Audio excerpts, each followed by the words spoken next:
Hey guys, welcome back to our mini blog. তো দিনটা ছিল 3rd মার্চ, যাচ্ছিলাম হচ্ছে অশোকনগর। আর যেতে না যেতেই ট্রেনেতে একটা প্রবলেম হয়ে যায়। বাবা গেছিলো টিকিট কাটতে, বাবা বলেছিল লাস্টের দিকে উঠতে, বাট আমরা উঠে গেছিলাম হচ্ছে মিডিলের দিকে।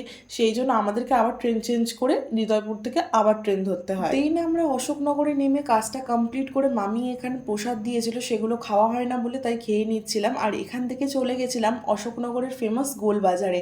আর এখানে বাজারটা এত বড়, তোমাদেরকে কি বলবো। যেতে যেতে দুপুর হয়ে গিয়েছিল, তাই জন্য ভীষণ রোদ উঠেছিল। আর যেহেতু আমরা প্রথমবার গোলবাজারে গেছিলাম, তাই জন্য আমরা একটু ঘুরে ফিরে দেখছিলাম। আর বাবা এখানে নিয়ে নিচ্ছিল শশা। আর বাবাইকে দেখো, অবস্থা পুরো খারাপ। সারা রাস্তা আমরা এরকম হাঁটতে হাঁটতে গেছি বলে এই অবস্থা। আর তারপরে ওখান থেকে বাজার করে চলে আসি বাবার ব্যাংকে। আর বাবা ব্যাংকে এসেই বড় একটা মিস্টেক করে ফেলে, সেটা হচ্ছে বাবা বই আনতেই ভুলে গেছে।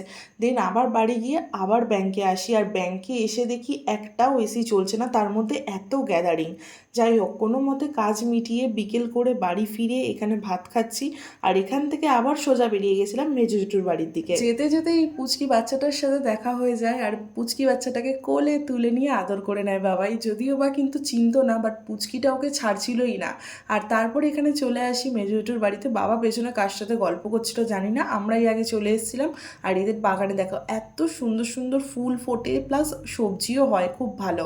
তারপর বাবা আসাতে তো গল্প শুরু করে দেয়, আর আমি এখানে হাসতেই ব্যস্ত হাসির কথা শুনে। সন্ধেবেলা মেজো জেঠু টাকা দিয়েছিল, তাই সোজা চলে গেছিলাম চপের দোকানে চপ কিনতে। ফুচকা খুঁজছিলাম, বাট ফুচকার দোকানটা বন্ধ ছিল, তাই এখান থেকে বাধ্য হয়ে চপই নিয়ে নিতে হয়। চপ খেয়ে অতটা স্যাটিসফাই হয়নি, সেই জন্য কাকাবাড়ি আসার পথে ফুচকা দেখে আবার ফুচকা খেতে দাঁড়িয়ে পড়ি। যাই হোক, এভাবেই আমাদের সারা দিনটা কাটে। আর বাড়ি আসার পথে এই ছোট্ট বাচ্চা দুটো আমাদের জন্য ওয়েট করে রাস্তায়। তার থেকেও ছোট বাচ্চা হচ্ছে এইটা। তো চলো, বাই।